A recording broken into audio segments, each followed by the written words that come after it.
અમૃતધારા 18 વૈકુંઠ જાત્રાની વાર્તા। સીતાપુર નામે એક ગામમાં પાંચા પટેલ રહે। પટેલ 5 દીકરા। પટેલે નિરાતે પ્રભુ ભજન કરે અને દીકરા ખેતી કરે। પટેલ જીવના ભારે ઉદાર, ભૂખ્યાને ભોજન કરાવે, માંગણને મોઢે માંગે એ આપે, વ્રત તો એકે છોડે નહીં। એવામાં પુરુષોત્તમ માસ આવ્યો એટલે વ્રત શરૂ કર્યું। પટેલનો શ્રદ્ધાભાવ જોઈ ભગવાનને પટેલની કસોટી કરવાનું મન થયું। ભગવાન તો ભિખારી બનીને આવ્યા પાંચા પટેલના આંગણે। ફળિયામાં 500 મણ ઘઉંનો ઢગલો પડ્યો છે। પટેલ ખાટલા ઉપર બેઠા બેઠા માળા ફેરવે છે। ભિખારીને આવેલો જોઈ પટેલે સુપડું ભરીને ઘઉં આપ્યા, પણ આ તો અનોખો ભિખારી, એ તો કહે આપવો હોય તો આખો ઢગલો આપો। આ તો પાંચા પટેલ તરત ઢગલો આપી દીધો। ગાડાવાળાને બોલાવીને કહી દીધું કે ઘઉં આ ભાઈને કહે ત્યાં પહોંચાડી દો।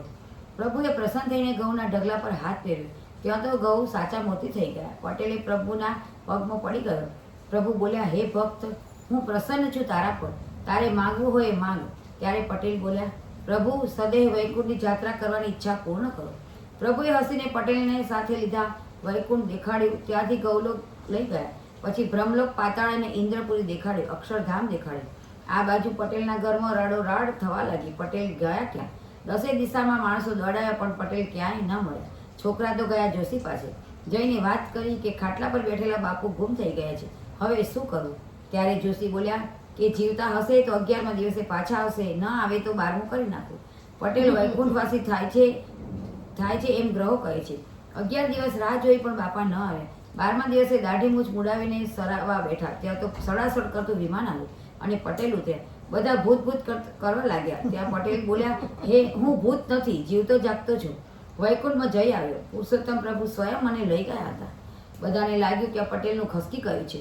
ધર્મ ધ્યાન તો વિચારવાયું થઈ ગયો છે। પાંચા પટેલ તો માંડ્યા વૈકુંઠ અને સ્વર્ગની પાતાળની વાતો કરવા। ત્યારે બ્રાહ્મણ બોલ્યા, પટેલ, આ તો ગધેડાને તાવ આવે એવી વાત છે, સદૈવે કોઈ વૈકુંઠ જાય નહીં। જો તમે ગયા હોય તો અમને પણ લઈ જાઓ, નહીતર ચઢો ચિતા પર। પટેલ તો ગભરાયા, આ તો ધર્મ કરતા ધાડ પડી। પટેલ તો પ્રભુને યાદ કરવા લાગ્યા, હવે મારતો હોય તું ને જીવાડતો હોય તું, મારી લાજ તારે હાથ છે। ભક્તની ભીડમાં પડેલો જોઈ ભગવાન તરત ગરુડે ચડીને આવ્યા। પ્રભુને પધારેલા જોઈ પટેલની આંખમાંથી હર્ષના આંસુ વહેવા લાગ્યા। પ્રભુ, આ 7 બ્રાહ્મણને પણ મારી જેમ વૈકુંઠની જાત્રા કરાવો, નહીતર મારે ચિતા પર ચડવું છે।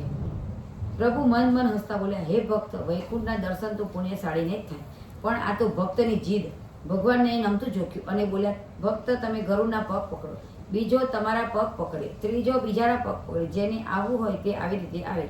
પટેલે તો તરત ગરુડના પગ પકડી લીધા। બ્રાહ્મણે પટેલના પગ પકડ્યા। આમ 7 બ્રાહ્મણ અને 8મા પટેલ ઉડ્યા આકાશમાં।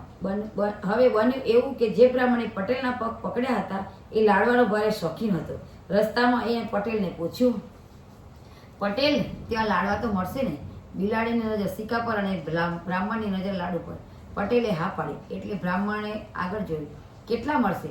આટલા બધા, એમ કહીને જ્યાં પટેલે હાથ લાંબા કર્યા ત્યાં તો કડક ભૂસ બધા પછડાયા ધરતી પર। 7 બ્રાહ્મણ મરી ગયા, એકમાત્ર પટેલ જીવતા રહ્યા। 7 બ્રાહ્મણને મરેલા જોઈ પટેલ રડવા લાગે, હે પ્રભુ, આ તો તે મને બ્રહ્મ હત્યાના પાપમાં નાખ્યો, હવે તો આમાંથી ઉગાર, નહીતર હું પ્રાણ છોડીશ। પટેલે તો સાચો સાચ ચિતા ખડકી, ત્યાં તો ભગવાન દોડી આવ્યા અને 7 બ્રાહ્મણોને સજીવન કર્યા। નિષ્કામ ભાવે ભક્તિ કરે કર જોડી પ્રણામ, જાત્રા થાય ભવબંધન ટળે, સદેહ ભોગવે ધામ। હે પૂર્ણ પુરુષોત્તમ પ્રભુ, તમે જેવા પાંચા પટેલને ફળ્યા એવા સૌને ફળો। પુરુષોત્તમ ભગવાન કી જય।